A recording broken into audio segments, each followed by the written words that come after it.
Hey guys, welcome to the channel. As you see in the thumbnail, what if Iruka tried to kill Naruto and become evil? Before I start, please do support for more awesome content and subscribe my channel and like this video.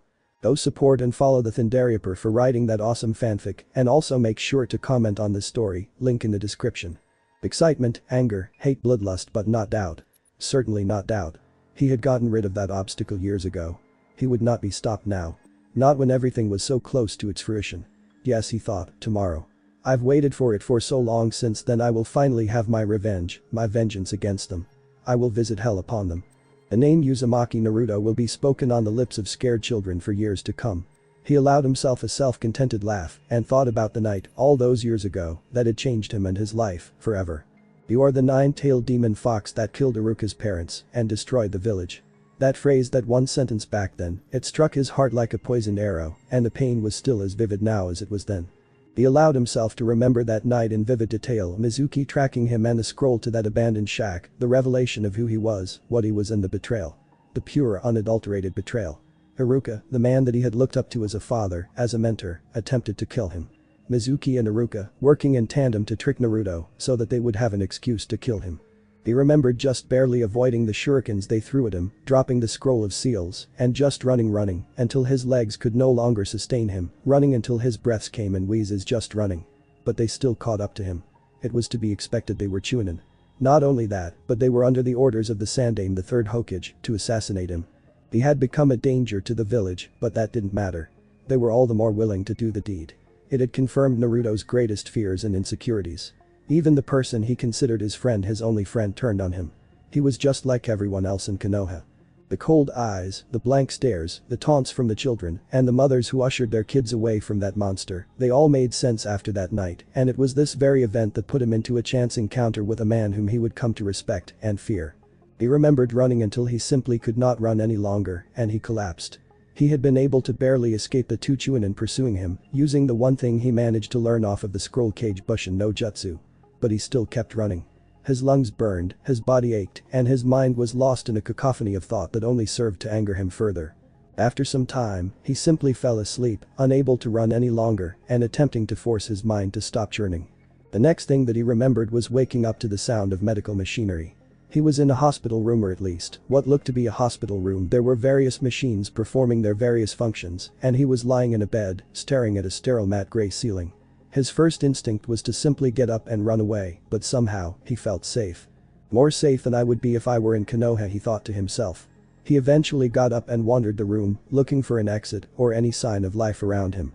When he found neither, he simply sat back down on the bed and cried. He remembered the night before, the feelings, the tribulation he went through. He cried for what seemed to be an age, when he finally heard something like the creak of a door and saw a figure before him who had not been there just a second ago. He was tall, pale, and his eyes were naught but green with a slitted pupil in the center, very reminiscent of a snake. It was this man who was to give him what he never even knew he wanted. "You poor thing, how are you feeling this morning? Are you healed?" Those were the first words out of his mouth to him. He was dumbstruck at first, simply staring at this snake man with a combination of fear and hesitant safety. However, he managed to spit out a few words. "I'm fine, I guess." The snake man seemed to smile and reached forward to pat him on the head.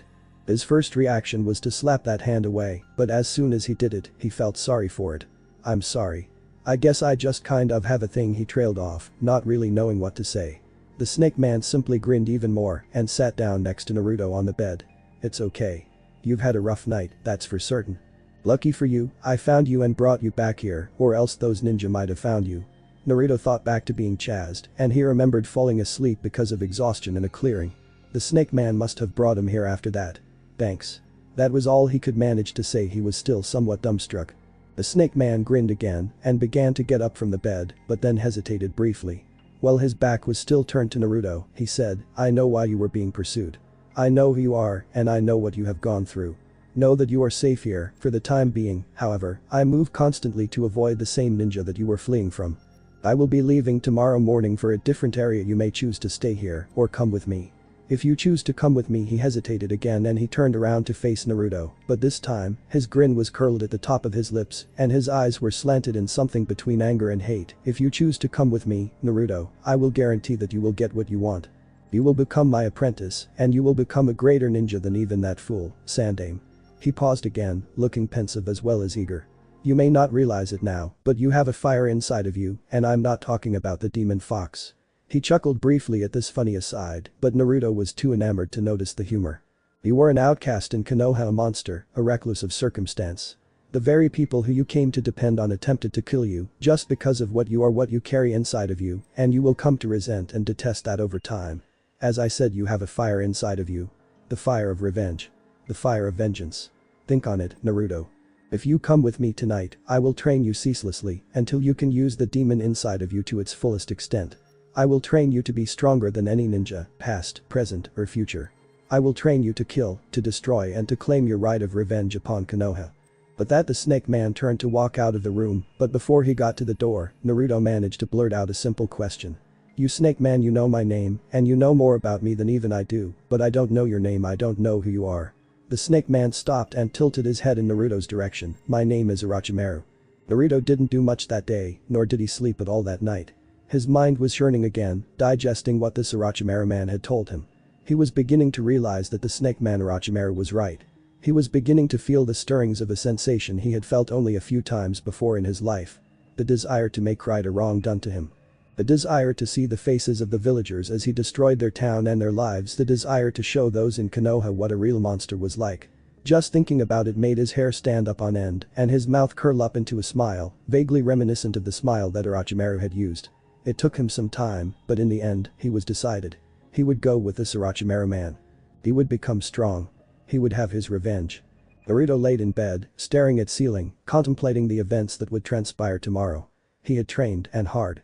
Orochimaru had power well beyond that of anyone he had met before, possibly even more powerful than the Sandaime.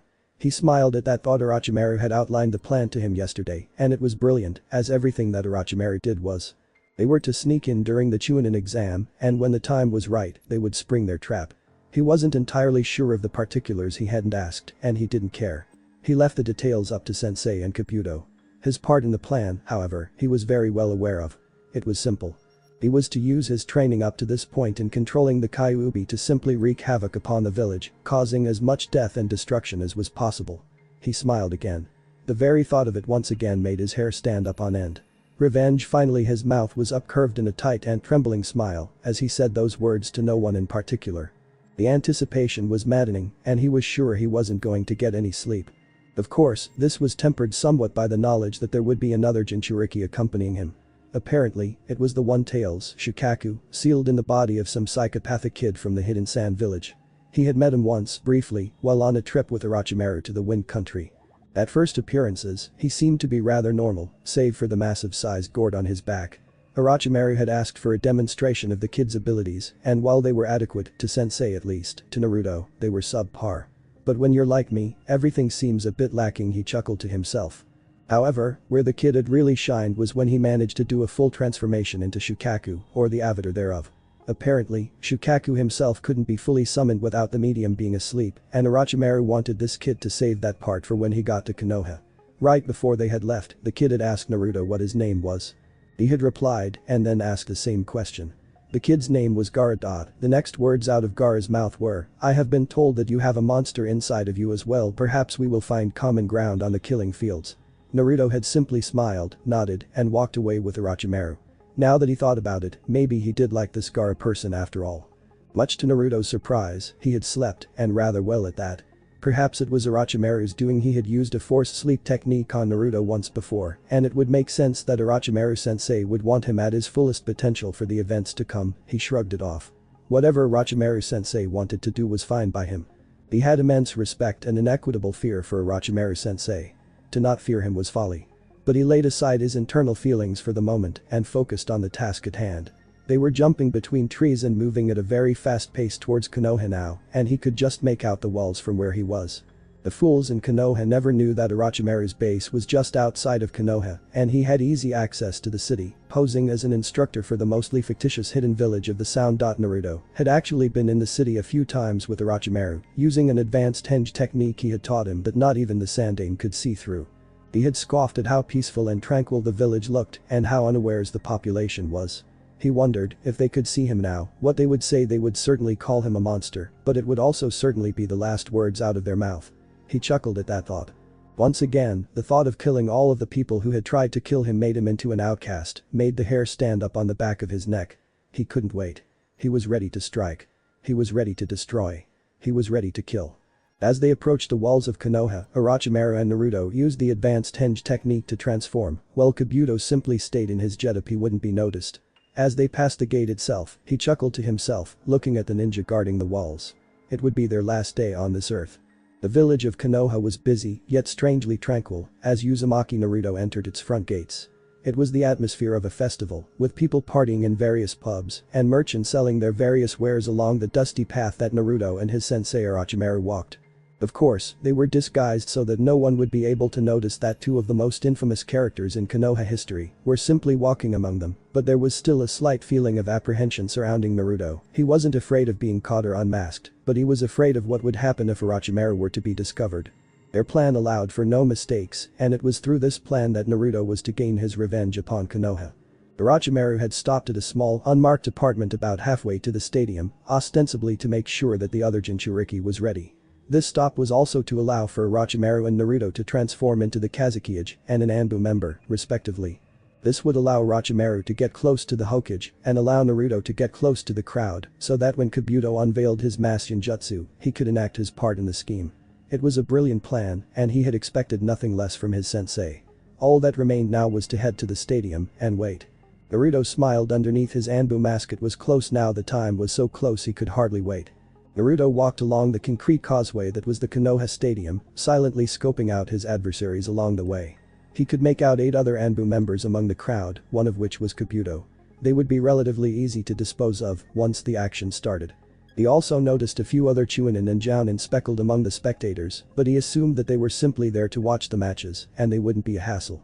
He walked up to where his assigned position was and began to notice various genin among the audience that he had gone to the academy with. There was Kiba, Hinata, Choji, Ino, Tenten. He stopped and let his gaze fall upon one genin in particular. Haruno Sakura, the pink-haired girl whom he had previously had affections for.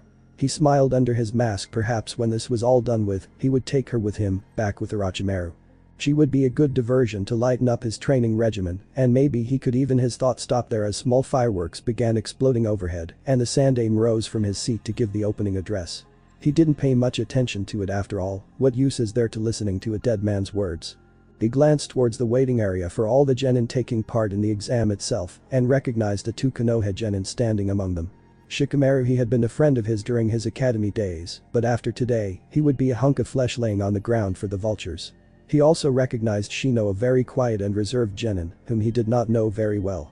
He'll die too, he decided. After all, isn't that the whole point of this thing? He smiled again. Yes, that was the point. That was his point. The first match was relatively uneventful, a Hyuga against some unnamed sound nin. One of Orochimaru's sacrifices. Orochimaru had specifically instructed his ninja to lose in their matches, even if it meant their own deaths. He did not want to reveal his hand too early, and if the sound nin showed their actual power, it might invoke suspicion among the Konoha ninja as to their real intentions. The match finished with little ado. The Hyuga had used his whirl, along with his 64 strikes of divination, to end the match rather quickly. The second match was just about as boring as the first. Shikamaru versus a female sand nin. Shikamaru had won the fight, but opted to give up the match on the basis of his lack of chakra. The smart move, as to be expected from Shikamaru. Naruto gripped the handrail tightly as the third match came up. It was to be the last match before the trap was sprung, and he had to be on his highest alertness to make sure nothing went wrong. It was Gaara, the other Jinchuriki, versus his rival, Uchiha Sasuke. Naruto chuckled at himself. Back at the academy, Sasuke has been the #1 rookie of his class. Naruto had viewed him as a rival, despite the fact that he was last in the same class. But now the tables were turned. He was sure that Sasuke would be stronger now. After all, Orochimaru had acknowledged him enough to make him the primary candidate for his next container, but Naruto was still sure that he was stronger. No matter how strong you've become, Sasuke, you can't defeat a demon, you can't defeat me. Naruto knew that he had specific orders not to kill Sasuke, but he still intended to defeat him soundly. After all, he wanted to show the villagers just how strong he had become, and what better way to do that than to beat the last of the strongest clan Konoha had ever known. Naruto was broken away from his thoughts as he heard Sasuke activate his Chidori jutsu that Orochimaru had told him about, and one that he had expected Sasuke to learn and use against Gaara. He smirked at the Uchiha from behind his mask. No matter how powerful Chidori was, he still could not beat a demon, and Gaara was a demon as much as Naruto was. He watched the feudal dance that Sasuke played out against Gaara's sand defense and began preparations to being his part of the game. He slowly began fueling the tattoos that he had along his body with his own chakra, and this in turn prepared his body for the chakra to be released from the Kyuubi. The tattoos were specially designed by Orochimaru to center and focus the Kyuubi chakra and aid in his eventual transformation. They were completely invisible until he funneled his own chakra into them, and that is when they were activated. They were conditioned with his own regular chakra, and then when his normal chakra reserve was depleted completely, the Kyuubi chakra would begin to flow effortlessly along his body and enhance him to levels far greater than that of even a Hokage. It was an intense feeling, and it felt for a while like his chakra was being ripped out of him forcefully, but he knew this feeling too well to succumb to the pain. He continued flowing his chakra along the tattooed pathways and began to feel the Kyuubi chakra that was sealed within him flow along the pathways as well. He was ready. He looked over at Kabuto and gave his signal. He was ready. Kabuto nodded slightly and formed a cascade of seals, readying his genjutsu to be released upon the crowd. Naruto began seeing people fall asleep before his eyes and saw thousands of people simply slump forward, passed out, from the massive genjutsu that Kabuto had just unleashed. However, not everyone was affected. Most of the Chunin and all of the Jounin were able to dispel the effects before it got to them, and even a few of the Genin were able to dispel the effects. Naruto smiled again. Their actions were futile. He would show them just how futile they were. He threw off his Anbu disguise and began calmly walking towards the spot where the Jounin and Chunin were beginning to gather. One of them noticed him coming, and his eyes got wide with fear and trepidation. By now, Naruto was glowing with red chakra, and his tattoos had given him the appearance of a god of war. He was an impressive sight to behold for anyone. One of the Chunin opened his mouth and warned the rest of the group to his presence. They all turned around and stared at him, mouths agape. Naruto smiled both inwardly and outwardly. They were acknowledging him. He stopped for a moment and simply stood there, gazing upon the hapless Chunin and Jounin who were staring right back. Then, one of the Jounin, a younger specimen with white hair and a forehead protector slumped slightly over one eye, pulled up his forehead protector to show a Sharingan. His mouth was obscured by a mask, however you could still tell when his lips were moving. He suddenly spoke out to Naruto, as the rest of the stadium fell mostly quiet. "Uzumaki Naruto, you're with Orochimaru?" The question seemed to be a stupid one. He questioned whether or not he should simply charge in now and answer their question with his power rather than with words, but he figured he could stand to relish the situation a bit. Had a Kakashi. "Orochimaru said that you would be one of the ones I would fight. He told me that you were a student under the Yondaime, my father." Kakashi seemed to be taken back by that statement, and Naruto allowed himself another satisfied smile. Orochimaru had told him almost a year ago who his parentage was, and this revelation had only served to polarize him further against the village he once called his home. His father had been cruel to him. He had sealed this demon in his own son, so he would repay the village that his father loved so dearly with the same cruelty perpetrated upon him. Kakashi began to speak, and Naruto decided that it would be the last time. "Your father was a great man, a man who worked to protect this village. You would betray his memory, his legacy, by helping in its destruction. Perhaps the people were right, maybe you are a monster." Naruto flinched at that word and the way in which it was used, then smiled ever so slightly. "I didn't used to be a monster. I was simply a kid, living my life. But I have changed. I am no longer a child, and I am no longer simply a human. I am a monster.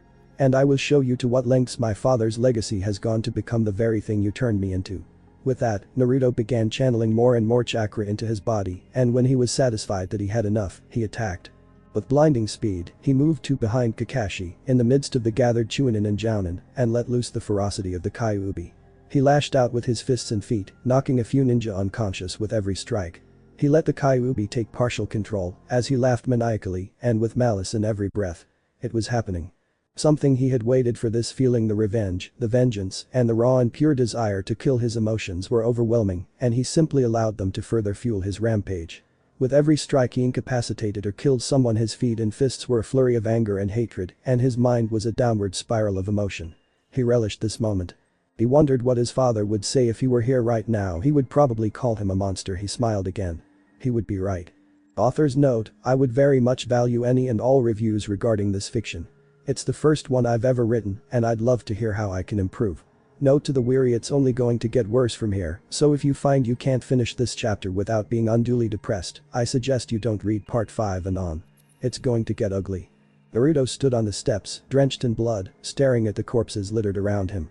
Some of them were simply spectators who had gotten caught in the crossfire, but most were ninja who had attempted to get in his way. He had already gotten rid of the Anbu in the stadium, and now his only foe was the white-haired ninja, who had been the only one to talk to him thus far. He smiled again. He wondered what his response would be to seeing his fellow ninja laying dead on the ground. He didn't have to wait long for an answer, as a kunai came flying through the air, aimed at his neck. He effortlessly moved to his right to avoid it, and by doing so, came into the direct line of Kakashi's foot. For a moment, there was a look of almost evil satisfaction on Kakashi's face, but it quickly changed to surprise when Naruto used his chakra to simply bowl Kakashi over, before he could get within even a foot's length of him. Kakashi slammed into the wall with enough force to shatter bone, and simply laid there for a few minutes, while Naruto dealt with a few other annoying ninja, who had decided to join the fight. When Naruto returned to the spot that he had left Kakashi, he was nowhere to be found. No matter, he can't hide forever. Besides, I think I know how to lure him out in one deft grab. Naruto held up a not quite dead Kunoichi and held one of his claws to her neck. Kakashi. If you don't want this woman to die, you'll show yourself. To drive his point home, he pressed on her neck just hard enough to draw a small bead of blood.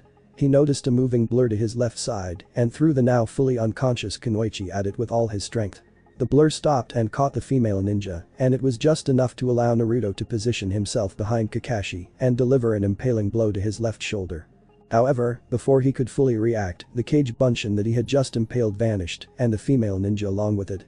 He felt the slightest movement behind him, and then a sharp pain as a kunai punctured his back and drove itself into his chest. He simply stood there for a moment in stunned silence while the kunai hung from his back. Kakashi retreated to a relatively safe distance and then collapsed slightly. No matter what you are, Naruto, one does not survive having their lungs pierced. I'm afraid it's the end for you. Kakashi bowed his head, as though in respect or reverence, and then he flew about 5 meters into the air as Naruto punched him 5 times consecutively in the gut. Kakashi's face was the visage of pain and surprise, and before he could even cough up blood, there was a claw sticking out the back of his vest and impaling his heart. He was dead before he even hit the ground. Naruto looked down at the mangled corpse of Hada Kakashi and tried to suppress the small amount of pain he received as the wound on his back and his lungs fully healed. Naruto chuckled to himself. It seems as though you were wrong, Kakashi.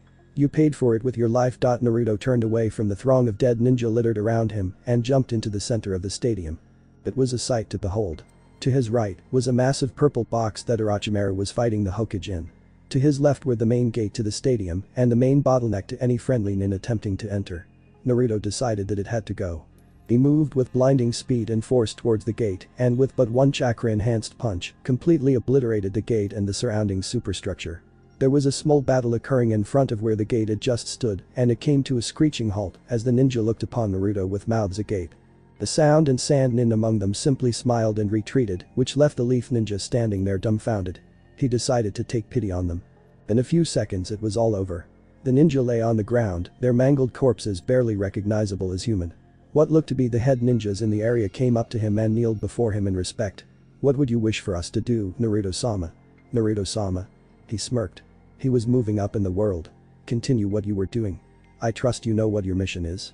The commanding ninja gave a cursory nod of the head and led his team off into the distance, while Naruto casually strolled along the now deserted streets of Konoha, taking in the destruction that was already manifesting itself. It was glorious.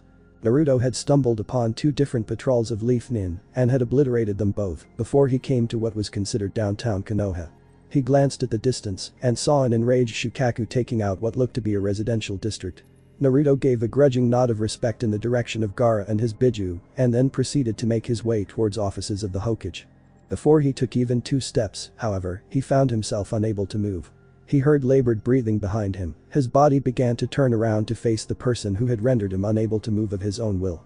Shikamaru. It's been quite some time, hasn't it? The Shadow Weaver stood in front of him, a look between anger and exhaustion on his face. His breathing came in gasps, and his body looked to be on the verge of collapse. Naruto, he began to speak through his labored breathing, and it was painfully slow. You betrayed Konoha. Shikamaru gritted his teeth, perhaps attempting to summon energy that he didn't have. I'll see to it that this is your last day alive. Shikamaru made a new hand seal, and part of the shadow that trapped Naruto began to rise in the shape of a hand across his body, obviously aiming for his neck. Naruto allowed himself an amused chuckle before he effortlessly broke the Shadow Weaver's hold on him. Shikamaru, I thought you were entirely too lazy to become involved in things like this. I see you've changed. Naruto walked up to his former friend and with nothing but a simple finger flick, sent him flying into the nearest building. He walked up to Shikamaru's beaten and bloody form and knelt down in front of him, preparing to deliver the second and final blow. "Shikamaru, I think you've been lied to. You see, it was not I who betrayed Konoha, but rather Konoha that betrayed me. You've been fighting for quite the lie, haven't you?" How tragic. Naruto then impaled Shikamaru through the center of his chest and Shikamaru's form fell limp upon his hand. Naruto chuckled. Everything was going so well. I wonder who I'll get to kill next. Just then, the form of two ninja appeared before him, one with white hair and a rather narrow physique and the other with a darker complexion and an odd scar across the bridge of his nose. Naruto recognized them both instantly. A broad, sinister smile spread across his face, and he let forth an earth-shaking, chakra-infused laugh that echoed across the mountain face and spread to the corners of the village. It was filled with malice and sinister intent, and it crumbled buildings that were near to him. Iruka-sensei and Mizuki-sensei. Come to finish the job, have we? Iruka and Mizuki just stared at Naruto with killer intent in their eyes before Iruka finally spoke up. We should have killed you back then, Naruto. But now, we get to finish what we started. Iruka and Mizuki both charged at Naruto with incredible speed, attempting to attack him from two sides. Naruto chuckled and let his grin spread even wider. This was going to be fun. Author's note. This is a rather long chapter and, since I'm writing this well tired, it may not be up to my perfect standards. Bear with me. Another note. I know, my paragraph divisions suck, just increase the font size or something, I'll work on it. Naruto smirked as the two hapless Chunin closed in on him from both sides. He figured that now was as good a time as any to showcase his true power. Not that I need it, but it will be fun to see the looks on their faces. Naruto quickly dodged the incoming attacks and retreated to a nearby rooftop, staring at his two former teachers with malice and premeditation. So, you want to finish the job? Not like that, you can't. Come at me. I will make you feel desperation and hopelessness, the same that I felt all those years ago. The Chunin simply furrowed their brows and charged at Naruto again with almost reckless abandon. Multiple kunai flew at Naruto, which he dodged as though time was moving at a snail's pace. Two massive shuriken flew through the air towards Naruto, and instead of dodging them, he simply allowed massive amounts of chakra to flow through his tattoos towards the incoming projectiles, melting them almost instantly. Exploding tags, smoke bombs, exploding scrolls, they threw everything they had at Naruto, and in the end, with the two Chunin panting in a clearing, Naruto simply stood there with a look of satisfaction on his face. He had waited for this for a long time, and he could stand to draw it out a little. It would be fun. Is that all? You did all that, and you don't have anything to show for it? Iruka-sensei, I could have sworn you were a better ninja than that. Naruto chuckled slightly. Once again, I'm mistaken. I suppose I thought that it would be a more challenging fight against you two, but then again, Orochimaru always did say that I was entirely too hopeful. Naruto began walking slowly towards his former teachers, but stopped about halfway there as a malicious grin slowly spread over his face. What the hell, I'll do it. After all, these two deserve to see me like that. Iruka, Mizuki, you should feel honored. You're about to see what all that training has allowed me to become. I suppose it would be redundant to say that it will be the last thing you see, but nevertheless, prepare yourselves. Iruka and Mizuki gritted their teeth and said nothing to Naruto as Naruto slowly began to enter a transitive state. It was the beginning of a jutsu that Orochimaru-sensei had taught him, a jutsu that he could never have learned if he had stayed in Konoha. Naruto smiled inwardly and allowed his mind to float free of its limitations, and he suddenly found himself in a very familiar setting, in front of a set of metallic bars, with a sealing note preventing the gates from opening. He knew what to do next. Kitsune. I've come to grant you your temporary freedom. I will allow you to control my body for a short while, under my guidance, provided that you follow my every command. If you don't comply. Naruto was suddenly cut off with a loud and reverberating laugh from beyond the bars. He braced himself for the onslaught of the demon fox's wrath, but it never came. Brat, I will honor my word, assuming you honor yours. For a chance to come out, even for a small while, I will give my word that I will follow your instructions. But don't get cocky with me, child. Naruto smiled. The fox was desperate for the chance to kill again, and it was working to his advantage. As you wish, Kyuubi. You know what to do. With that, Naruto emerged from his trance to find that only a few seconds had passed since he entered his state. Perfect. Naruto slowly took off his attire and revealed the full network of tattoos on his body. They stretched along his arms and legs in a double helix and congregated on his torso in a fashion that looked as though they were embracing him. The continuous tattoo began to pulse with chakra and glowed with a red malice emanating from it as though a faucet had been turned on. Naruto thought back on the time he had been imbued with these tattoos. Naruto, I have something special I want to give you. Follow me. Naruto quickly stopped his training and turned to follow Orochimaru through the various corridors of his main base. Naruto wondered to himself what exactly his sensei planned to give him. He had never given him anything before, save for a new outfit and various drugs to increase his size and overall power. Whatever it was, it probably served Orochimaru's interests first. He wasn't one to be benevolent. Naruto came into a large hall with a table in the middle and Kabuto standing to one side of it. It was dark, damp, and it reeked of blood. Naruto had gotten used to the smell of blood, but the stench was so overpowering that it almost made him throw up. Almost. Naruto, position yourself on that table. Kabuto will be the one giving you your gift. Naruto hesitated for a moment but thought better of angering his sensei and proceeded to climb on the table. Kabuto neatly removed his vest and shirt as well as his training sweepants, which left him mostly naked on a metal table. He wondered just what it was that his thoughts were quickly interrupted by a searing pain along the length of his body, and he looked down at his body to see something snaking its way across his body. With every prehensile movement of the whatever it was, he felt a sharp pain everywhere in his body, and he quickly had to bite his lip to keep from yelping out in agony. His body burned, his skin felt as though it were being punctured by thousands of needles, and just as soon as it began, it was over. Naruto lay there for a moment, breathing in rasps, sweat dripping from his body. He looked at his body, only to see that whatever it was gone. He looked up at the now smiling Orochimaru, as though waiting for an explanation. He didn't have to wait long. Naruto, I just gave you one of my most prized cursed seals. Orochimaru looked pleased with himself and motioned for Naruto to walk with him back to the infirmary. As they walked, Orochimaru began his explanation. This seal I gave you was designed specifically to channel the massive amounts of demonic chakra you have sealed inside of you throughout your entire body. When activated, it will look like you have tattoos arsing across your entire body as one single entity. It will allow you, with proper training, to become an avatar of Kyuubi, and it will also allow you to use the Kyuubi chakra at will, whenever you want, assuming that you feed this seal your own natural chakra to help it grow. I will be helping you train in doing just that. Naruto looked at his body again and began to flow chakra through it, noticing that when he did, the tattoos became visible. Naruto smiled. He felt stronger already. Naruto smiled at the now terrified Chunin standing in front of him. He gathered what self-control he had left and turned it inward, but not before leaving his former teachers with some parting words.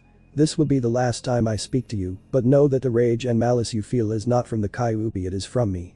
The ground began to shake and crumble away from Naruto with such force as to cause entire 5-story buildings to simply collapse on their foundation. What little moisture there was in the air immediately turned to steam as the air surrounding Naruto began to burn with a ferocious heat. The two Chunin that were previously holding their ground in front of Naruto quickly fled at a breakneck pace to anywhere that was away from where Naruto the demon was. From a distance, Iruka and Mizuki stared on with fascinated horror, and battles all around the village came to a halt as the form of a blood-red fox began to take shape in the middle of the town. The villagers of Konoha knew that shape all too well. It was the demon. It was Naruto. It was Kyuubi. Any hope of victory vanished from the minds of those who defended Konoha. It was over, even if they weren't dead yet they would be. It was only a matter of time. Naruto watched from a vantage point somewhere in his mind as Kyuubi funneled his massive amounts of chakra into Naruto, and Naruto saw his body transform and transfigure to become a perfect avatar of Kyuubi. He laughed inside his own mind, a sinister, echoing laugh that even made the Kyuubi shudder slightly. It was time. Kyuubi, do your worst. As if I would do any differently. Quiet, child. Witness what true evil can accomplish. Kyuubi was the one that laughed this time, and with a final surge of chakra, the transformation was complete. Naruto grinned and simply waited for the carnage to begin. This was his finest hour. It was as though they were in a vacuum, as if the air itself refused to move. The entire village of Konoha ground to a halt, and the only sound that could be heard was the sound of growling, a deep guttural growl that seemed to reverberate for miles. Sand, Sound and Leaf Nin alike simply stood where they were, oblivious to the presence of their enemies, and stared at the center of the village, where once there was a thriving hub of economy, there was now nothing but rubble. Where once had stood some of the tallest buildings in Konoha, there was nothing but pulverized earth. And where there had once been a blonde-haired young man, there was now a 9-tailed spawn of hell. Even Shukaku, who had previously been having his way with the academy, stopped and looked at the strongest being in the known world. It was as though time stood still. And then, in an instant of clarity, hell was wrought. Kyuubi whipped all 9 of his tails behind him, creating a shockwave that tore a swatch through nearly 1/4 of the city. Naruto looked through Kyuubi's eyes and found his target. Iruka and Mizuki were sitting on top of the Hokage's office building, an expression somewhere between absolute fear and hopelessness on their faces. Naruto smiled inwardly. Kyuubi, kill Iruka and Mizuki first. Make it painful. The fox replied with a hint of irritation in his voice. Very well, child. Kyuubi jumped, creating a shockwave that scattered rubble and corpses in all directions and landed at the Hokage's building. Iruka and Mizuki simply stared at the visage before them. They did not make any move to escape, nor did they attempt to fight back. They were frozen in fear. Kyuubi decided that the most painful way for them to die was for them to be slowly dissolved in red chakra. In the blink of an eye, 2 balls of red chakra leaped from Kyuubi's mouth and surrounded Iruka and Mizuki. For a moment, they simply looked confused, however that soon changed to a look of agony and despair. Their skin began to boil off of their musculature and their blood began to evaporate. The process was slow. Kyuubi knew, and Naruto knew, that the process would take hours to complete. Due to the nature of the chakra that the Kyuubi had released, the chakra was not only boiling off their skin and blood, but it was also healing them at a similarly rapid pace. In a matter of hours, they would die of old age, due to their cells being forced to divide at a much more rapid pace. Naruto grinned, and Kyuubi felt his satisfaction. It was truly a horrible way to die. Kyuubi, now that they're out of the way, simply destroy and kill. If I see anyone worth your specific time, I will tell you. Kyuubi gave what amounted to a grunt of agreement and began to allow his true feral nature to take over. More and more chakra began emanating from his body and his killer intent increased tenfold. Air began to rush outward from the Kyuubi, and Orochimaru, watching from his vantage point within the sealed arena, smiled. Sandaime was almost dead, there were 2 Jinchuriki loose on the town, and Orochimaru smiled. The village of Konoha was about to become nothing more than rubble. Kabuto watched a demon fox that was in the center of town with awe and respect. He had known about the power that the boy could summon, however he had never seen it in action until now. It was a sight to behold. He watched as the avatar began to focus its chakra and knew that the time was drawing close for the endgame. He knew what he had to do. He had memorized a very short list of people that both Orochimaru and Naruto had wanted to take back with them to the compound after the destruction of Konoha had been fully realized. It was his job to make sure that those people were accounted for and out of harm's way before the final act commenced. He hurriedly set out to find the 2 squad of sound nin that were assigned to him and found them hidden away in a knoll, as they were supposed to be. Kabuto quickly relayed the orders. They were to find a total of 3 people: Uchiha Sasuke, Hyuga Hinata, and the hurriedly added last addition, Haruno Sakura. Kabuto didn't know the reasoning behind the capture of the 2 Kunoichi, however he didn't question Orochimaru-sama or Naruto-sama's orders.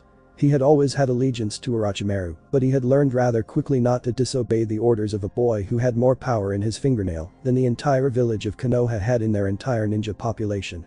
Disobedience could lead to a very grisly death.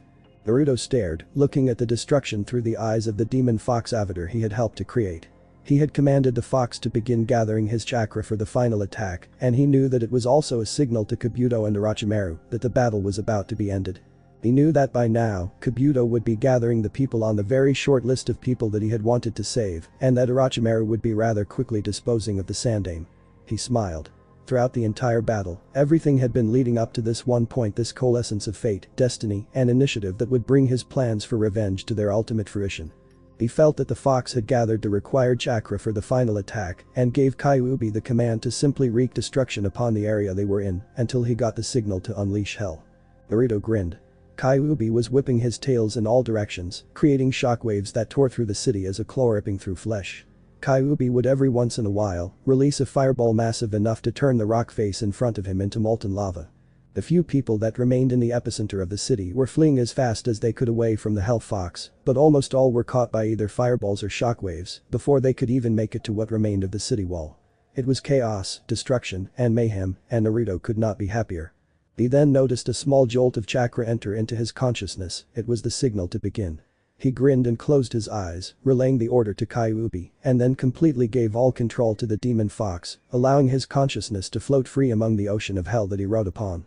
His vision was transformed into a 360-degree panorama of the city, and he simply sat and watched while the Kyuubi started the process to begin the death blow. It would be the most beautiful sight Naruto would ever witness. Orochimaru glared at the Sandaime, who was now laid on the ground, multiple swords run through his chest. He was weaker than he thought. All it had taken to kill the old man was a few forbidden jutsu and a few summoned swords, and it was all over. The Sandaime had fought back, enough so that Orochimaru was badly wounded, but it was nothing that he could not fix later on. His glare turned to a contented grin, and his thoughts returned to the overall mission. Unfortunately, he did not have the time he wanted to savor the destruction of the town that had once been his home. He motioned for his minions to drop the shield, and as soon as they complied, Orochimaru gathered some of his remaining chakra into a mental suggestion and launched it towards the fox avatar standing in the middle of the town. He watched the chakra suggestion collide with its intended target and watched as the Kyuubi avatar stopped for a moment and then began to move towards its intended location. Orochimaru allowed himself a rare laugh. Everything had gone so well. He had never dreamed that his revenge upon Konoha would be so complete, but as he took in his surroundings, he was able to finally smile a genuine smile. He had done it. He had destroyed Konoha. But the final glance towards the Kyuubi, he motioned for his followers to take him to a safe distance, where he was able to meet with Kabuto and the children he had captured. They then looked on towards the city and waited for the final act to play out. Kyuubi was standing atop the Hokage monument, glowing with a red chakra so intense that it made the rock below him glow with heat. Kyuubi knew that this would be the last act he would carry out before his consciousness and power would return into his jailer's stomach. He would make it one to remember. He began to focus his chakra. To an outside observer, it would have appeared as though hell had manifested upon the face of the earth. Kyuubi's tails glowed red with more chakra than had ever been manifested in the world, and a light began to emanate from his visage. In one deft motion, Kyuubi swung all 9 of his tails in a downward motion towards the city, and a riptide of horrible chakra washed down upon the former city of Konoha, obliterating absolutely everything as it continued its deliberate march across the entirety of the dead city. The ground shook, rock melted, people were incinerated, and everything that ever signified that there had once been life in the town was desolated, nullified, destroyed in ways that the human mind and vocabulary could neither comprehend nor describe. The wave of chakra continued unabated along the surface of the city until it hit a barrier that the Shukaku avatar had spent all its chakra to set up. It barely managed to stop the onslaught, and the Shukaku avatar immediately reverted back into its medium state as Gaara flopped to the ground, completely spent. It was only then that the few beings that had made it outside of the condemned village dared to look towards the city that had once stood proud only a day before. Decimation would not be a word that would properly cover the extent to which the city had been destroyed. Where once a city had thrived, there was now nothing but scorched earth. Where once tens of thousands of people had lived their lives as best they could, there was now nothing but death. The mountain that Konoha had sat proudly next to was now reduced to nothing but pebbles and sand, and the forest that had once been the trademark of Konoha was now reduced to naught but ashes and powder. Where once there was something, there was now nothing. Orochimaru let forth an evil cackle that chilled everyone around him to the bone. There had never been destruction on this scale, and certainly not to something as large as a hidden village. It was unparalleled. Orochimaru ordered a platoon of sound ninja to retrieve the fox boy from the rubble, and when they found him, he was horribly burned and broken, but with a contented smile on his face. They brought him back to Orochimaru, who activated the boy's cursed seal, which sped up the boy's healing exponentially. The boy woke for just long enough to see the destruction he had wrought upon his former home, and a single tear of joy sped down his cheek, forming a clear path down his smudged skin and dropping on the ground with an emphasized splashing sound. Orochimaru looked down at the boy with a contented smile on his face and gave the order to head back to his village. The snake man carried the boy in his arms and looked down at him with what could be passed for a proud smile. "You did well, Uzumaki Naruto. You strained to become acknowledged, and now your name will be spoken with fear among all the people of this earth. You have gained what you set out to get. You have fulfilled your dream." With that, Orochimaru looked up towards the sky. The sky was darkened with rain clouds, and the sun was straining to make its presence felt through them. It began to rain, a rain that had a distinct note of agony and sadness to it. It was as though the sky itself was crying at the scar that it had witnessed upon the land it sought to feed. The hidden villages started to receive reports Konoha simply wasn't there. Where once had stood arguably the most powerful hidden ninja village, there was naught but a scar on the landscape that extended for miles in every direction. Scouting ninja from every major village arrived on the scene and couldn't believe their eyes.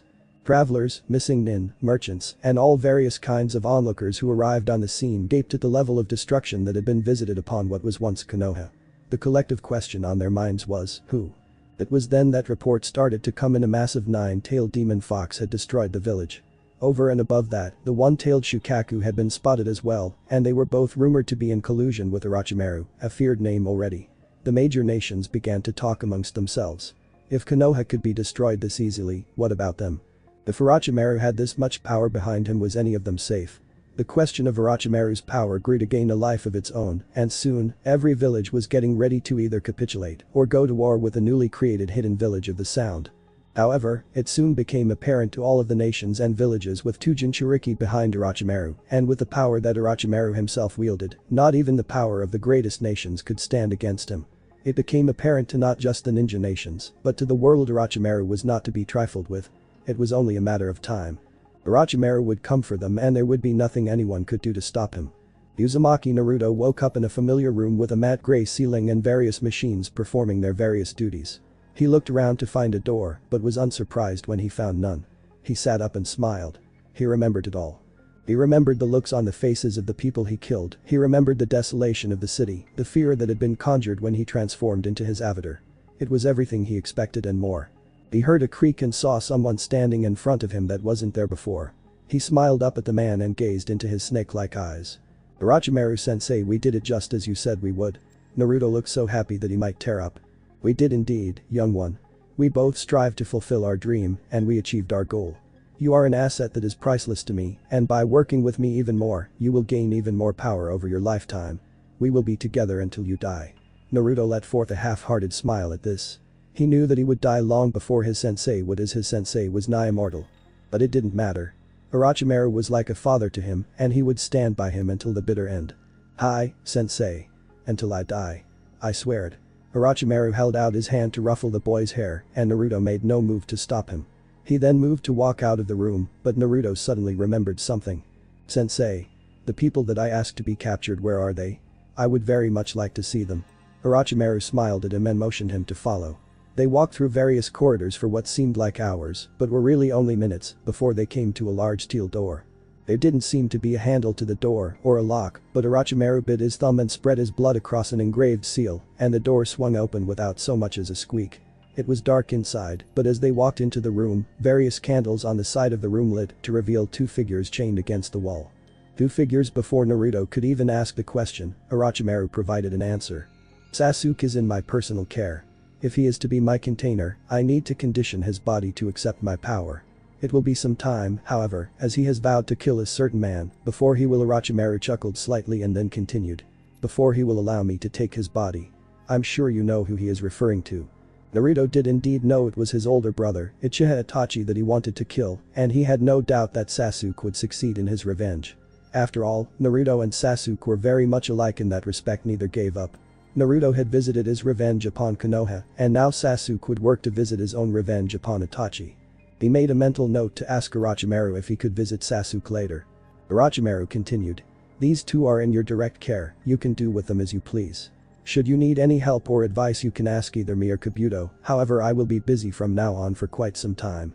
Orochimaru smiled again. I will leave you with them. After all, Sasuke waits. Orochimaru sounded almost giddy as he left the room and the door closed behind him. He noticed that there was now a handle there that wasn't there before. He didn't pay it much attention. Naruto cautiously walked towards the figures that were now beginning to show signs of consciousness. Naruto didn't figure that they would break loose. Orochimaru-sensei's restraining techniques were second to none, however he was still rather hesitant around Sakura, and he was definitely still hesitant around girls in general. The fact that there were two girls in front of him, including Hinata, was enough to make him very nervous. The light in the room was just enough to make out the details of their predicament. Their hands and feet were clamped roughly to the wall, and their clothes had been exchanged with what looked to be simple peasant's garb. Both looked to be in relatively good condition, considering what they had just been through. Orochimaru must have treated them, Naruto thought to himself. Just then, Sakura's head began to stir, and she looked up somewhat hesitantly to see Naruto standing in front of her. Sakura, I see you're awake. I'm glad. Naruto gave a half-hearted smile to his once prospective crush, but it came out twisted and evil. It was the smile he was used to. Nah, Naruto. Where am I? What happened? Sakura seemed to be in a daze for a moment before her eyes went wide and sudden realization came to her. Naruto could see that she was going over the events that had transpired only a day earlier, trying to make sense of everything that she had witnessed. Naruto simply stood there, allowing Sakura to stare at him for a few minutes, and then tears began to form at the edge of her eyes. Naruto smiled even wider. Naruto. Why? You of all people, you betrayed. She trailed off and began sobbing uncontrollably. Naruto, again, just stood there and allowed Sakura to cry and cry, while he just stared at her with a grin across his face. Finally, after a few minutes of this, Naruto spoke up. Sakura, I will tell you the same thing I told Shikamaru right before I killed him. Sakura's eyes went even wider at that comment. She knew that Shikamaru was one of the few friends Naruto had ever had. To hear that he had killed him, Naruto continued unfazed. I did not betray Konoha. Konoha betrayed me. Sakura had wept past for a quizzical look on her face before Naruto's face deformed into what amounted to rage and resentment. He walked forward toward Sakura and was only inches from her face. My father was the greatest Hokage ever to live. He transformed the village into a thriving hub of economy and strength after one of the worst wars that the great countries had ever seen. The villagers respected him, loved him. He was a demigod to those people. And when the nine-tailed fox came along, he sacrificed his own life to seal that fox into me. Sakura was stunned at that fact. She thought that the nine-tailed demon fox was killed by Yondaime, so Naruto was the son of the fourth, and Naruto was the container of the Kyuubi. It was a lot to take in, but suddenly things started clicking into place: why people hated him, why he was shunned, why he had his strange whisker marks. She was still absorbing all of this when Naruto began speaking again. The last wish of my father was that people in the village treat me like a hero, treat me like a human being, but the village that had treated him like a god, treated his offspring like he was lower than common shit. You don't think people knew that I was Yondaime's son? They would go around preaching the values of the fourth, but as soon as I was around, they would spit on me, kick me, and beat me within an inch of my life. I had no one in that village. Naruto was nearly spitting out his words now. That village, the village that had been saved by my father, the village that had treated my father like he was a god, tried to kill me. Even the Sandaime tried to kill me. Even the only person in the world who I considered to be a friend tried to kill me. Sakura was still crying, but her face had changed to one of almost pity. Naruto backed away from his captor and turned his back on Sakura. Sakura, I did not betray Konoha. Konoha betrayed my father. Konoha betrayed me. That is why I was forced to destroy that place. That is why I was forced to kill them all. Sakura's eyes went wide again. She had been knocked out as the battle was still going. She had no idea Konoha was destroyed. Everyone was dead. Her body began trembling. Everyone she knew, everything dead, destroyed. Her mind went into an almost trance-like state. It was too much to handle. She listened to Naruto go on as she tried to come to grips. I killed them all, but I saved you. I did not want you to die. I also saved Hinata, as she was one of the only people in the academy who never did me any wrong. She treated me like a human being, even if we didn't know each other that well.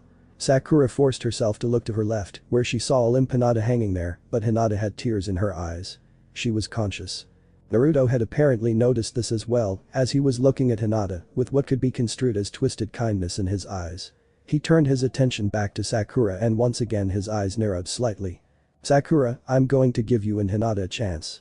As far as I know, you're probably the only survivors from Konoha. Naruto decided that they did not need to know about Sasuke just yet. He began walking towards the door at a pace that suggested he was going to let them stew on whatever chance he was going to give them. You and Hinata will become my assistants. You will do what I command, and I will take care of you. You will live a life of relative luxury, and you will not be harmed in any way. This is the only way in which you will be able to gain your freedom. Sakura and Hinata both looked up at Naruto with a mix between confusion and desperation in their eyes. If you serve me, you will live well. If you choose not to, then you will be forced to live in this. He motioned to the room with his outstretched arms. For the remainder of your lives. And I assure you, you will have long lives either way. He stopped for a moment and seemed to shrug his shoulders nonchalantly. It is your choice. Choose wisely. With that, Naruto walked out of the door, leaving a defeated and emotional pair of former Kunoichi behind to ponder their fate. Naruto walked into the Great Hall and spotted Orochimaru, Kabuto and Sasuke, all seated around a small table talking about various and sundry things. Kabuto was the first to turn his head to Naruto and motioned him to sit down at the only other remaining chair around the table. He noticed that Sasuke was now glaring at him intently, but he also noticed that there wasn't any palpable malice or killing intent behind it. Naruto sat down at his appointed chair and bowed his head towards Orochimaru. If he took any notice, he didn't show it. His eyes were fixated upon the boy to his left that would be his new body in a few years. Naruto couldn't blame him. He knew all about the Sharingan, the purpose behind it, and why it was so powerful. If Sensei were to acquire the Sharingan, he would be completely unstoppable, with or without his help. Even though it probably should have, that thought didn't bother him that much. If his sensei ever made a move to get rid of Naruto, he would fight back. Orochimaru sensei had taught him that loyalties are always thin, and that no matter who you are allied with, you can never trust them. It was an odd relationship that he had with his sensei, that was for certain. Naruto heard his name as the conversation the others at the table were having shifted to other matters. It was Kabuto speaking. With Orochimaru-sama instructing you, Sasuke-kun, you will grow exponentially stronger. However, Naruto-sama, I will also have quite a bit more free time if you wish. I can take over your training temporarily, while Orochimaru-sama is occupied with our other guest. Naruto seemed to mull this over for a moment, but it was really the only option available. Very well, Kabuto-san. I will accept your training. Naruto trailed off slightly, but continued his train of thought. I will accept your training, however, I need some help convincing the other two guests that serving me is in their best interests. Perhaps you could have a talk with them. Kabuto smiled ever so slightly and bowed his head in a nod of agreement. It will be done as you say, Naruto-sama. With this, Kabuto got up from the table and briskly walked out of the room towards the place where Sakura and Hinata were. Kabuto was very persuasive when he wanted to be, and Naruto knew that Kabuto would not risk physically hurting them, he would kill Kabuto if he did. But he also knew that psychological manipulation was one of his strongest assets, and if he could not convince someone to do something, it was impossible in the first place. Naruto then noticed that through all of this, Sasuke continued to stare at him, but this time, his eyes were wider than they were before. He spoke for the first time that Naruto could remember, and there was a cold, almost apathetic tone to his voice that Naruto was irritated by. Naruto, you have other people here? It was not so much a question, as much as an interrogation. Naruto decided to play along. Of course, Sasuke. You didn't think I was so cold as to allow Sakura-chan or Hinata to die and all of that, did you? Sasuke's eyes twitched slightly, and his gaze fell back upon the table. It looked as though he had all the information he needed. Naruto smiled and stood up from the table. If you will excuse me, Orochimaru-sensei, I believe I will go assist Kabuto-san with his persuasion. Orochimaru gave him an almost imperceptible nod and then turned his attention back to Sasuke. Naruto briskly went back down the corridor and stopped at the door that led to the two captured kunoichi. He opened the door with his own blood this time, and when he walked in, he saw that Sakura and Hinata were both on the floor, out of their bonds. Naruto glanced at Kabuto, who simply smiled and gave him a small bow of respect. Naruto-sama, these two have agreed to serve you and become your assistants. They are ready to swear their loyalty to you. Naruto grinned and walked to the two girls, waiting for them to speak. Surprisingly, it was Hinata who spoke first. And Naruto-kun, the Hyuga, spoke with tears in her eyes and her face towards the floor. I swear that I will serve only you. She trailed off and began crying again, but Naruto bent down to her level and lifted her chin up with his hand. He gave her the kindest smile he could muster and looked her straight in the eye. Hinata, I am glad that you have come around. Kabuto will see to it that you are fed, groomed, clothed and given a warm place to sleep. After all, I did say that I would take care of you. Naruto punctuated his impromptu speech with the most uplifting grin a semi-psychopathic demon jailer could give and nodded at Kabuto to take her away. Once Kabuto and Hinata had left the room, Naruto set his gaze expectantly on Sakura, who was still motionless and dejected looking on the floor. He stood there for a few minutes before Sakura's head moved in his direction and her eyes remained fixed on his. He noticed that her eyes were at least somewhat fuller of life than they had been before he suspected that Kabuto had told them about Sasuke. Sakura blinked what tears were left in her eyes away and spoke in a soft tone, almost reminiscent of Hinata's. Naruto, I swear I will serve you. She trailed off, but she had more to say. But I want to also serve Sasuke-kun. Naruto expected as much. He let out a semi-exasperated sigh and mustered the kindest smile he could under the circumstances. If Sasuke wishes for you to serve him, then that shall be so. Sakura nodded faintly as Naruto helped her to her feet and led her off to the rooms they had prepared previously for Sakura and Hinata to sleep in. Naruto opened the door with his blood seal again and motioned for Sakura to go in. Sakura got halfway inside before she stopped momentarily and glanced back over her shoulder at Naruto. Her eyes were even more determined and fiery than before. I told Sasuke that I would be with him forever if he wanted. If it turns out that he does want me to serve him, that comes first. Naruto simply nodded again and shut the door behind Sakura. He smiled. Perhaps this was the best way to gain an alliance with Sasuke against his sensei. He smiled again. Loyalties were so flimsy. Naruto had put his thoughts out of his mind for the moment as he walked to the meeting chamber. Orochimaru had mentioned to him earlier that after they were done, he was to meet them here. He said that because of the damage they had caused, many nations would be flocking to them, seeking their salvation within Orochimaru's influence. He had been honored when he had also said that he would have Naruto seated at his left and Sasuke seated at his right during all of the audiences. He walked around the corner to see Sasuke and Orochimaru already standing there, and Naruto took his position to the left of his sensei. They walked in tandem into the surprisingly full audience chamber, where he saw the delegations from almost every country in the known world were beginning to flock to their seats. Naruto smiled at this. He was being acknowledged again. Orochimaru, Sasuke, and Naruto each sat down in their respective seats, and as they did, a hush fell over the audience chamber. Orochimaru stood slowly and smiled with a grin that Naruto had not seen on his sensei's face since the day that he met him. You are all here because you fear us, because you fear our power, because you fear what will happen to you if you do not please us. Let it be known among you, should you displease us, not only will you suffer, but your country will suffer. The various delegations around the room seemed to squirm in their seat at this. Orochimaru allowed a small pause before he motioned to his right and his left. Allow me to introduce the enforcers of my will. Uchiha Sasuke, the last of the Uchiha and gifted with power greater than even my own. The crowd let forth a collective gasp at this revelation, and Orochimaru again let forth a smile. But my true will is in this child. Orochimaru motioned towards Naruto, who stood up and glared at the crowd. This one is the one you should fear and loathe. This one is the destroyer of Konoha. This is Uzumaki Naruto. The crowd murmured and gasped loudly at the revelation that the blonde seated to Orochimaru's left was the destroyer of Konoha. Naruto let a small amount of red chakra seep from him, and the crowd recoiled in fear once again. Naruto stood before them, the most powerful nations in the world, bowing to his will, bowing to his sensei. He was being acknowledged, he was being feared. He was content.